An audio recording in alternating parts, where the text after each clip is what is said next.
Dito no? Dito saging oh.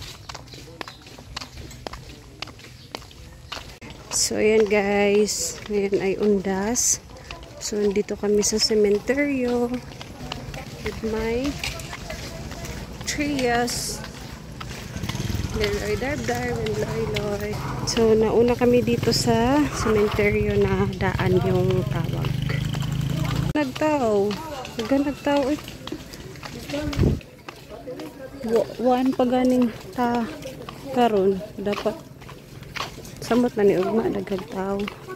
So unahin namin si mama na maganda kami sa kanya visit. Yan.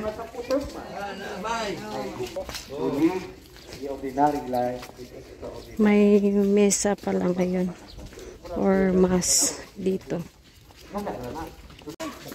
Okay, may palitaw may mga nangamatay. Kuya dati. Diwa pa pud siya pa do pa. Lola guro na. Diri na guro si Lola.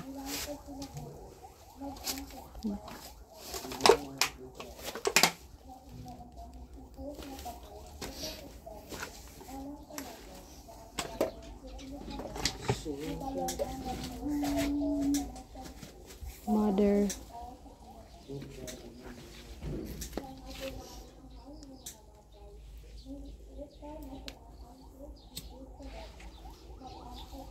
Missing someone from heaven is a different kind of pain, especially the regrets and the things you haven't told them. You can't call them, and you can't never see them again, no matter how much you want to. It's heartbreaking to realize that the people who were once with you physically are now only a part of your past. And you know what? The hardest part is continuing life without them by your side, knowing that the world will keep revolving, and time will slowly fade away their voice and the familiar comfort they provided.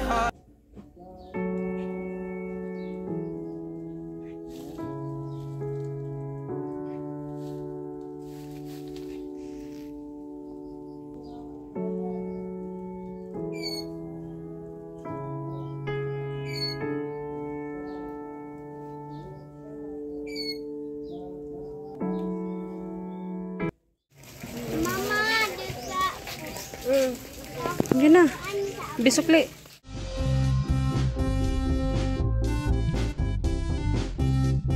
Hi everyone! So ayun guys, hindi ko na kayo na-update kahapon. Sinapunta kami ng cementerio, gaya na sabi ko.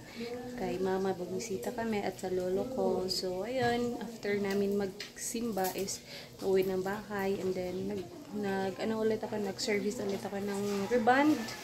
So, busy ako ngayong week na to guys. Kasi marami-rami yung nariban ko dito sa amin. Mga kapitbahay lang naman. So, thankful pa din kahit paano may extra income. So, yun guys. Base na base yung lola nyo. Ayan. Kasi umaga pa lang, magsisimba muna ako dito sa amin. Sa kapilya namin. Sa chapel namin. And nagluto muna ako ng agahan. Ayan, so nagprito lang po ako ng itlog. Ayan, scramble. And so, yun guys, update ko na lang kayo later kung ano pa ba yung iba ko pang ganap dito sa amin. Oh, mayroon na.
So, ayan everyone. Tapos na po akong maggupit.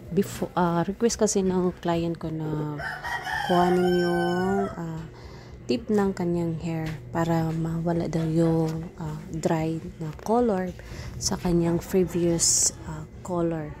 Yan. So, maglalagay na po ako ng medisina. Ang gamit ko pala dito is yung Bermuda Milk na hair reband na medisina. Yan, so natagalan pa yata ako. Ayan, so yan na guys. So nag voice over muna ako kasi nakalimutan ko palang mag dyan, tingog. Tingog. So ayun guys, busy pala si Kuya Dark na magluto ng french fries kasi namiss daw niyang kumain ng french fries kaya binilhan ko siya ng french fries. So yun, magluto siya dyan. And ako naman dito, while nagluto siya is mag-apply na po pala ako ng medisina. And yung klase ng hair ng client ko is siya, kung baga yung strand ng buhok niya is so hindi ko na binasa kasi kakatapos lang daw naman niyang maligo at that time. And then ayun, so magsimula na akong maglagay ng medisina. So yung paglagay ko ng medisina guys is hindi ko muna nilagyan yung dulo, kumbaga yung may kulay kasi mamaya ko na siya lalagyan after mga 30 minutes ng pagbabad sa top ng kanyang hair. So yun, depende naman yan guys kung klase-klase kasi yung natin, strand ng buhok natin, kaya depende sa buhok kung ko siya sa pagbabad, kung ilang minuto ko ibababad yung buhok ng aking client. So depende kung makapal or kulot, depende yun guys. So ayun, yun lang, share ko na lang sa inyo kasi hindi ako nakapagsalita at that time. And ayun, so sana may nakuha kayong idea sa pagbahagi ko sa reband ko sa client na to.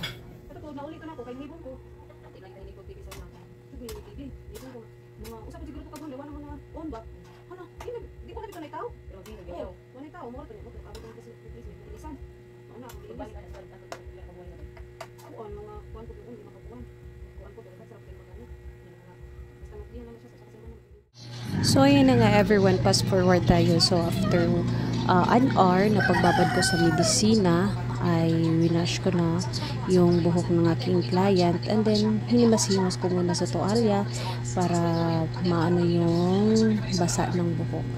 And then pagkatapos niyan ay mag-start na po ako mag blow dry para matuyo yung buhok. So, before ko pala binodry, nag-spray pa pala ako ng pang sa buhok para hindi siya matigas sa pagplansya, para may protection. So, yun, nilalagyan ko ng pang-protectant sa buhok, ng buhok, So, ayun, mag-start na po ako ng pag-blow dry niyan. So, sinaklay ko muna yung buhok ng client ko. And yun, so fast forward muna tayo, guys.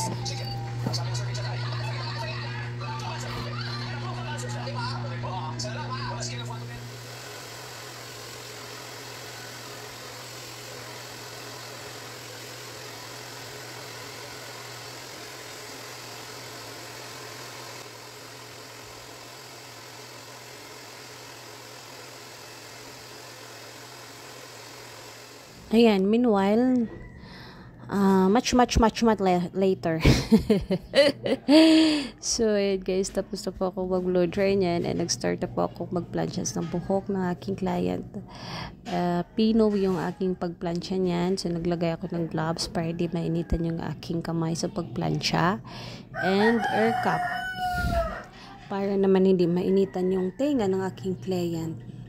So, ayun everyone, nag-start na po ako magplansya and by pinong-pino talaga yung pagplansya niyan para sulit yung aking pag-ribbon. Sulit yung bayads, sa pag-ribbon ko dyan. So, ayun, it takes 2 to 3 hours kasi makapal yung buhok ng kliyente ko niyan. So, ayun. So, fast forward ulit ako, guys. And update ko na lang kayo pag natapos ko ng plansyahin lahat ng buhok ng aking client.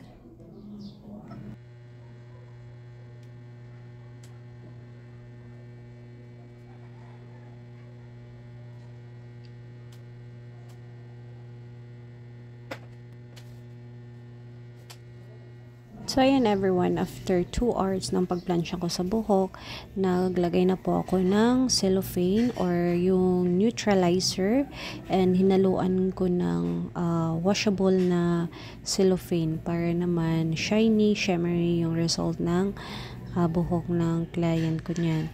So, nilagyan ko lahat. So, inuna ko yung front, and then back, and then side. So, ayun guys. Ito yung, kumbaga, result after. So, ipapakita ko sa inyo, tapos kung mag-apply niyan is ibababad ko ng 20 to 30 minutes, and then, iwawash ko, and then, ayun na, yung result. Wow! Solid na solid yung pagbayad ng, ng client ko niyan. Hindi na siya kansi. Bye!